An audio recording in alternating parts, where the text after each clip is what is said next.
Official Pod is presented by WynnBET. Betting is a team sport. Bet together at WynnBET. Eric Allen here at One Jets Drive, joined by Jets cornerback DJ Reed. Thanks so much for coming up to the studio. Hey, listen, it has been a long road for you to get to this point in the National Football League. Can we go back to your story coming out of high school and you trying to walk on at Fresno State?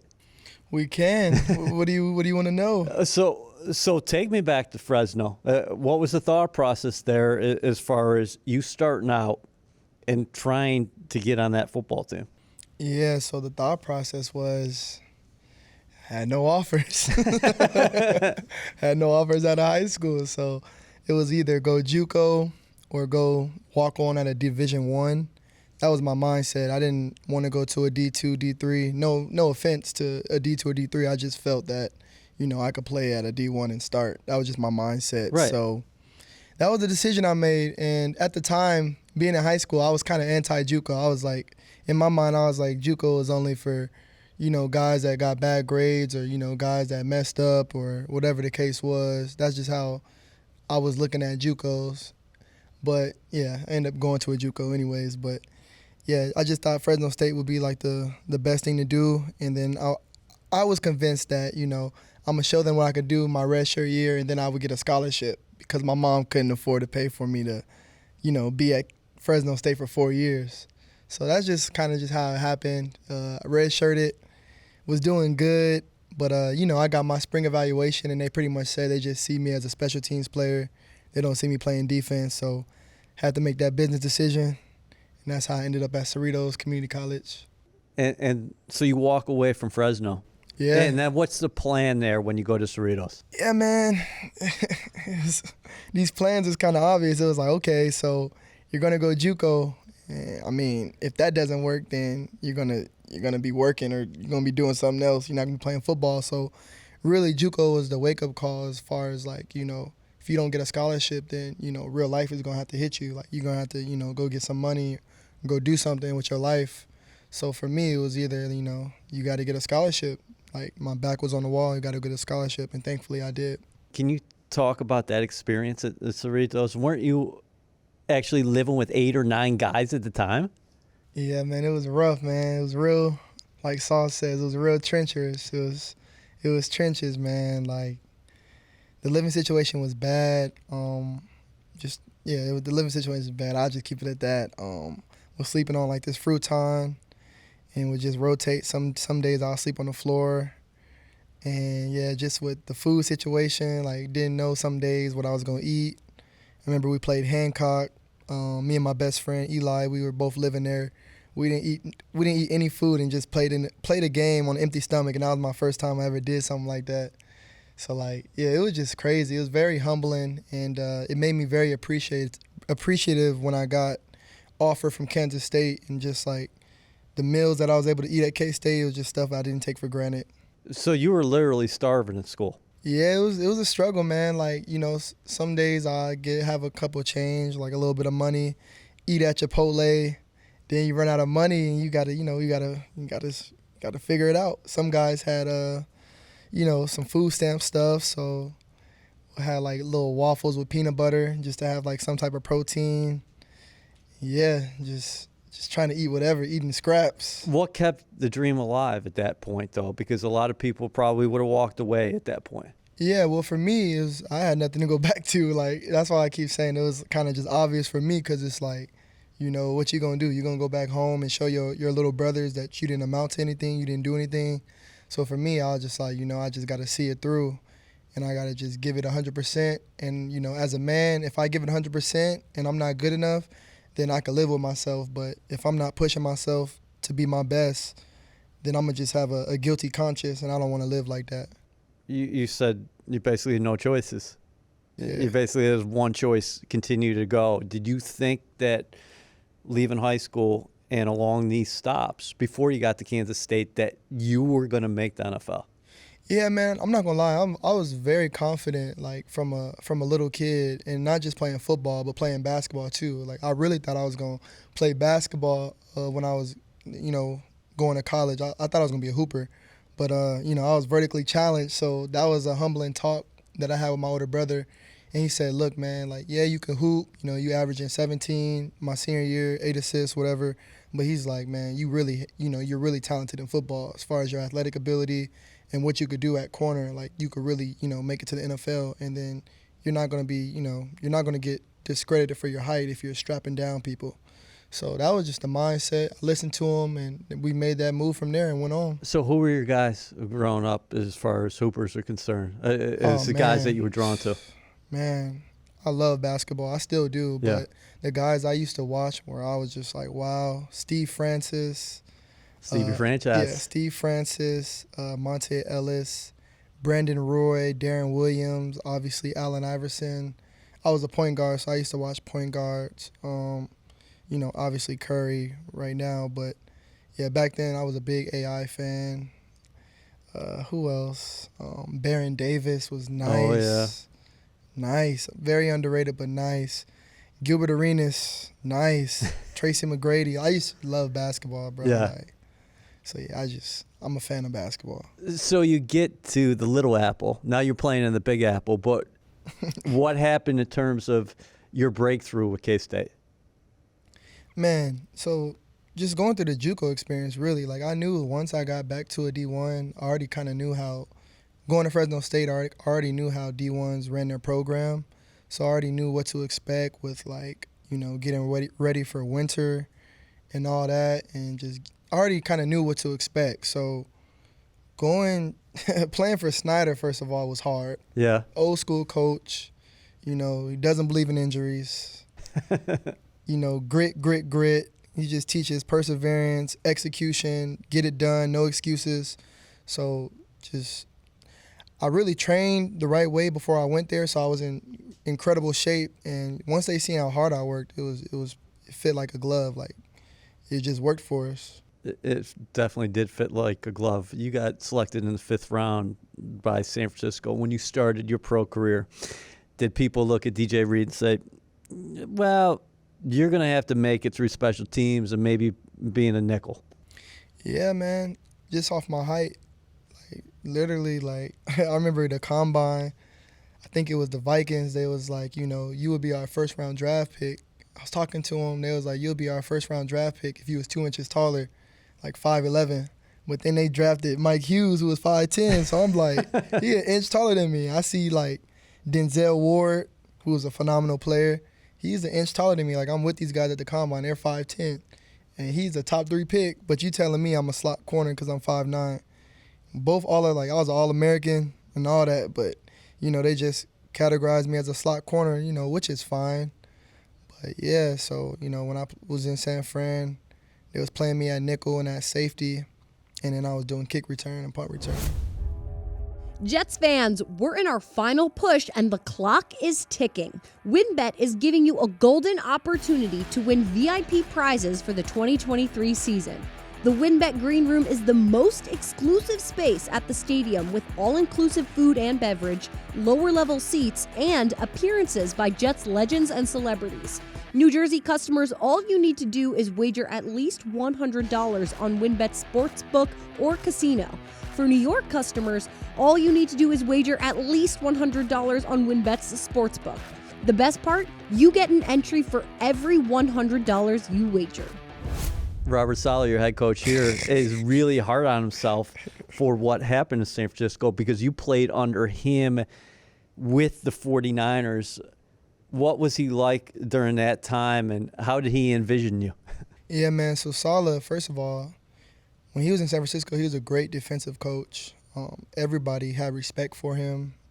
There's some coaches you just have a different level of respect, but the thing that I loved about Saleh is he held everybody accountable. Didn't matter who you were, didn't matter if you were Richard Sherman, whoever you are, he would call you out if he seen a mistake, and, we would get it corrected. So that's one thing I really respected about Saleh when we were in San Francisco. But, yeah, I seen the interviews of him, basically saying, we made a mistake. And, as a man, for a man to say that, you got to give him credit, and, you just respect it. Like, that takes a lot of humility, especially, he doesn't have to say that. You know what I mean? He's a head coach. But, no, I got a lot of love for Saleh. How did they use you early? And then you can talk about your injury there in San Francisco that ultimately leads you to being placed on waivers and you get claimed by a division rival in Seattle. Yeah, man, that was like the first time I really understood the business side of football, and it's just crazy because everything happens for you. That's how I look at everything. That's my perspective. So like, I was going hard that summer, getting ready for training camp. I was going hard. Like that was probably the hardest I trained to get ready for a training camp, and that was probably the best in shape I've been.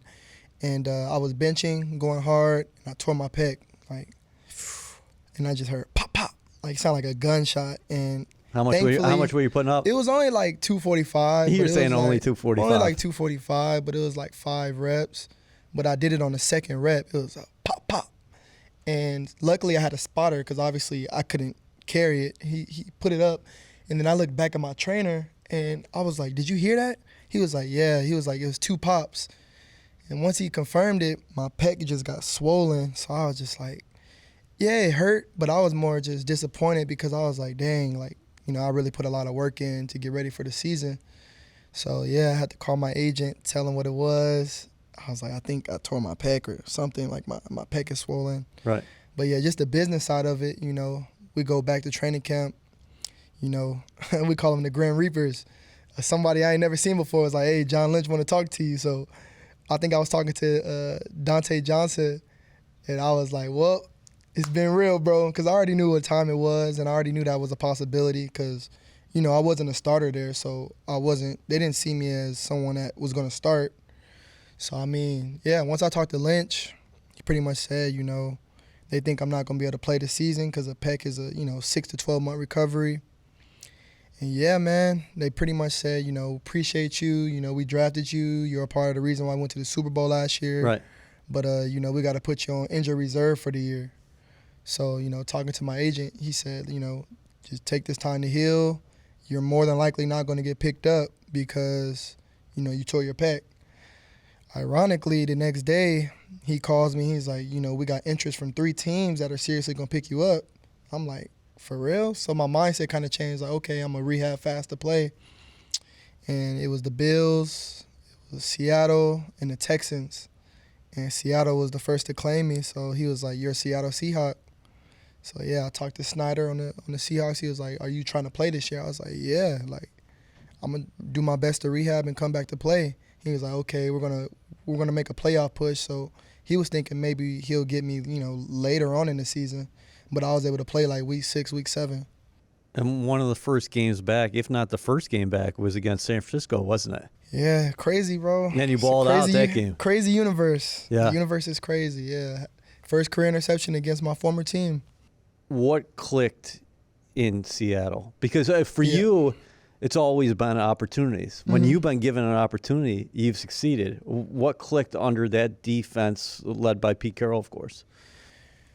I think it was a couple things. I think it was a wake-up call as far as, like, when I got released, it was a wake-up call as far as, like, okay, you just got released. So, talking to my agent, I probably wasn't going to play that year. So, for me, it was really like, you got to make it shake when you get your next opportunity. And on top of that, I don't know, when I get injured, I really lock in because you're injured. Like, I want to get healthy.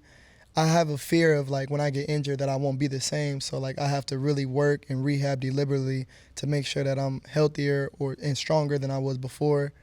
And then also, my agent got me a resilience coach. So, I've always been good, like, physically and stuff and athletic, but, like, just my mental approach to the game was always focused, but my resilience coach kind of took me to another level. And just, I started learning, like, how to meditate and how to control my mind, control my thoughts, to focus on things that are important and not to worry about things that are not important. Little things like that. He got me to focus on what was important. And I feel like with him and the way we, like, kind of study receivers and stuff, that took me to the next level, too. And I still use him. Like, that's my dog. His name is Matt. Yeah. But, shout out to Matt. But, yeah, I would say those things and just getting closer to God as well. I'll say all those things. Year 2 here with the Jets. How important was it for you not only to find a new home in free agency, but actually find this place? Because I was talking to Jeff Ulbrich about this the other day. He was sitting in the seat that you're in right now. I don't think anybody in the National Football League is surprised by your success, but I think what this move from the West Coast to the East Coast has done, it's opened the eyes to a lot of people maybe outside the league, fans of the league. You can't sleep on DJ Reed anymore. Yeah, like I be hearing stuff like, oh, he's done it for 1 year last year. And I was thinking like, I thought I played better my last year in Seattle. You know, honestly. Like, Really? Well, yeah, like with PFF, like my coverage grade was higher this year here, but like my run grade was way higher in Seattle. So like, yeah, I still feel like I haven't played my best ball. So I mean, I'm excited just as a player, as an individual, but I'm excited too as, you know, as for my team too with our defense, because a lot of guys, you know, last year was their first year. So I feel like it's going to be a big jump, and I'm already excited just with the communication, just from my safeties. I love Chuck Clark. He's a great communicator, so it's going to be fun. How much did you enjoy being paired up with Sauce? And the other thing is, how do you guys complement each other? Yeah, man, that's my brother. I mean, yeah, man, I always say, like, the sky isn't the limit for him. Like, he's so, like, I don't know how to explain it. Like, he's so good, and it's like he still could get so much better, if that makes sense. You know, just from an athletic standpoint, he could cover everybody. He could cover any receiver from small to big to whatever, sticky in coverage and all that. And he has the right mindset. And I think the thing that separates Sauce is just like he's eager to learn, like every day. Like he's always trying to learn something new, and he's always trying to add to his game. Like he's not like, you know, I got it. Like, you know, I had a good year last year. More so, he's like focused on this year. Like last year was last year. Like I'm focused on this year. Like let's get it. So like he just has a different mindset than, you know, everybody else. Okay, so then let me ask you this about the Cali boy, Aaron Rodgers. Cali boy. Can you talk about your relationship with him and how these early interactions have been? Yeah, man, cool dude. Just talking to him, you know, in the off season, just seeing what's up with him. Just cool dude, man. Like he's just a Cali boy, so he just like, you know, let's just see what's gonna happen. You know, definitely open to, you know, making that move, but we just got to see how the cards lay. And then once he came here, you know, obviously I texted him and just was like, man, let's go. I'm excited. And he was excited too. He was like, I'm excited. Like I'm glad, you know, grateful to do this. Let's do this. So he's just focused. You could just tell just the way that, you know, he works out and just the way he trains and just his leadership. He's leading by action. And you could just tell, like, when you talk to him and pull him aside individually, like he asked me, our first time seeing each other, he was just like, you know, how's the baby doing? And I didn't tell him about the baby, so clearly he know about the baby somehow. So it was just cool. Like, dang, he really, you know, that I had a newborn baby. So I thought that was really cool. And yeah, he's just a Cali boy. We be chilling, man. We be vibing. He's really funny too. Like the music he be playing in the locker room. And What kind of music is he playing? he be playing hip hop. He Yeah? be playing hip hop. I mean, not in the locker room, in the weight room. Is he dancing to forgot. it? Nah, man, he just put it on. Everybody was like, okay, that's what you listen to. It's Yeah? like respect. Put on some old school rap Okay. and some new school rap. But like, you know, it's just funny though, because you know, you wouldn't expect him to be listening to that. So like, he be doing like little funny stuff like that, but it's cool. How does he raise the competition on the practice field with you guys? You better be ready. Like Yeah. on defense, if you're a corner, you know, you're going against AR, so you better make sure you're on your P's and Q's. Like it's definitely is gonna tighten you up. And, you know, you got to be tight in coverage. You got to win on the line of scrimmage if you're pressing. You really just got to know what you're doing out there because, you know, one false move, he can exploit you. You played in a Super Bowl before. Yeah. What would it mean to you to get a ring and compete for another one? I mean, that's why we train. That's why I work out. That's why I try to be the best version of myself every day because that's ultimately what I want. Man, be a Super Bowl champion. It's not just getting there. You know, that's cool. I done that. But just winning it, holding up the Lombardi, and just being a part of history and sharing it with my teammates, man, and my coaches, and then the fans, that'd be everything, man. That's something I visualize and think about and definitely want to do this year. And speaking about being a champion, you just mentioned what Aaron texting you about your daughter. How old is she now? What's her name? And how has that changed you, having her? Yeah, man, so she's about to be 6 months. Her name is Kinsley Nicole Reed.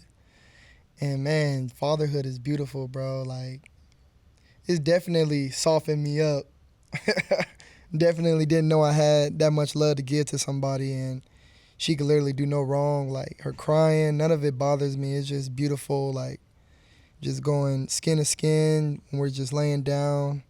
And just, like, it's like my lock, like the lock in my heart, like, when she just chest to chest.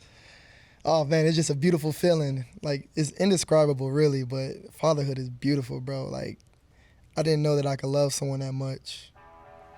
That's really, that's the real. Lockdown corner is locked down. It's only going to get better from here. I got a 3.5-year-old daughter. Oh, that's Girls dope. are the best. They really are.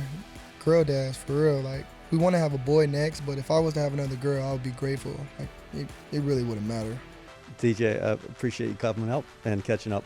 Oh, yeah, no problem. Appreciate you, bro.